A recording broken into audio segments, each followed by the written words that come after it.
Efa tena jerena nefa iny fanambarana nataony Dupuis iny dia misy kajikajy tiany atao ka ny fédération no andrasany sy andray ny fanapahan-kevitra farany ho ny mpamakafaka baolina kitra.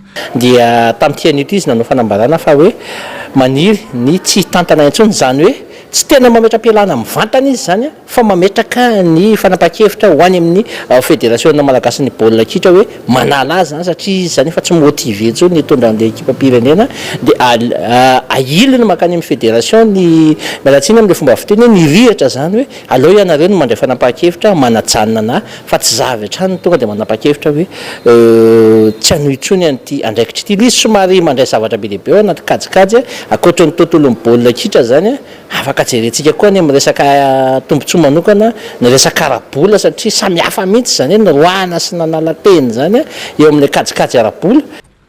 Mbola milaza ny voro moa ireo mpikambana eo anivon'ny FMF fa mikasika io fanapahan-kevitra noraisiny mpanazatra Nicolas Dupuis io. Tsy tokony asiana ady-hevitra elabe intsony anefa izany ho ny mpamakafaka kitra satria efa hita ny tsy fahombiazan'io mpanazatra io nandritra ireo lalao natrehany Barea.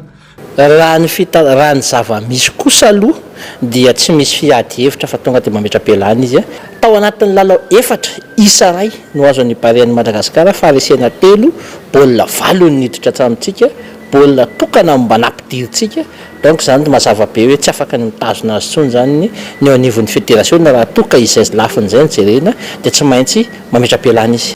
Efa tapaka hatreo moa ny lalana ho an'ny Barea amin'ity fifanitsanana kanina 424 ity atao arian'ireny faharesena indrony sesy neona tamin'ny centre afrika ireny. Gisitra ny Barea izay manana isa ray ao anatin'ny vondrona misy azy.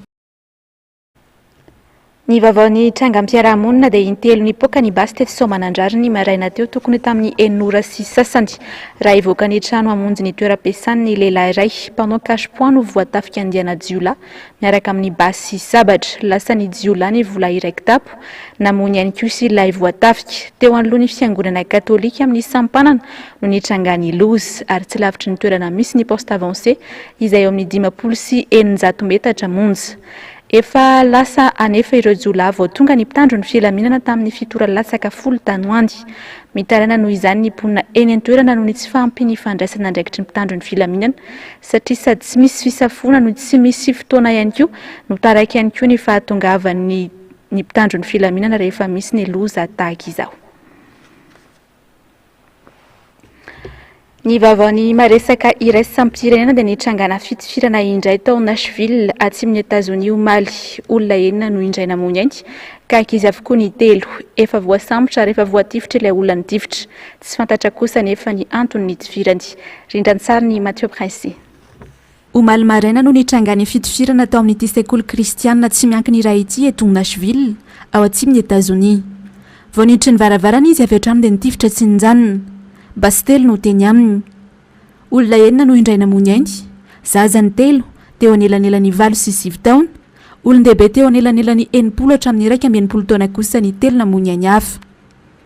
Efa fantatra ilay nitifitra. Vehivavy niova lehilahy tokony eo amin'ny 20 taona eo. Teraka vehivavy izy saingy efa niova ho lehilahy. Efa mpianatra tao amin'ilay sekoly. Tsy fantatra mazava ny nahatonga azy nitifitra. Fa raha ny vinavina dia kakay nandritra ny anarany tao amin'ilay sekoly ihany. Efa nomany ela ny fanafiana. Nandritra ny fisavan'ny mpitandro ny filaminana ny tranony, hita tao avokoa ny tetika ny rehetra, hatramin'ny rafitry ny sekoly. Manimba tanteraka ny fanahy ny firenetsika ny herisetra ateraky ny basy eto amintsika, hoy Joe Biden nandritra ny kabary ny ainga tao Maison Blanche. Miantso indray ny kongresy ny tenany andrara ny fitondrana basy lehibe na ny fusil d'assaut. Efa betsaka ny didina avoakany mikasika ny fahafahana mitondra basy ao Etazonia hatramin'ny nahalany azy, saingy voafetra ihany izany satria ny kongresy no tompo ny teny farany. Manodidina ny 400 tapitrisany basy mifamezivezy ao Etazonia amin'izao, maheriny 5,4 alina ny olona efa matiny ny taona 20 noho ny famonoantena, tsy nana accident ary noho ny von'olona mihitsy. Tapitra ny fampalalam-baovao tamin'ity androany ity mankasitraka anao nanaraka izany hatramin'ny farany ho arahinao rehefa avy eo taky ny mahazatra ny fandaharana ahoana marina sy ny fandaharana Global News. Aorian'izay kosa anao narantsika ny horonan-tsary mitondra ny lohateny hoe blockers. Ny tena kosa mametraka ny veloma mandra-pitafa ho amin'ny raha-mpitsindray tompoko.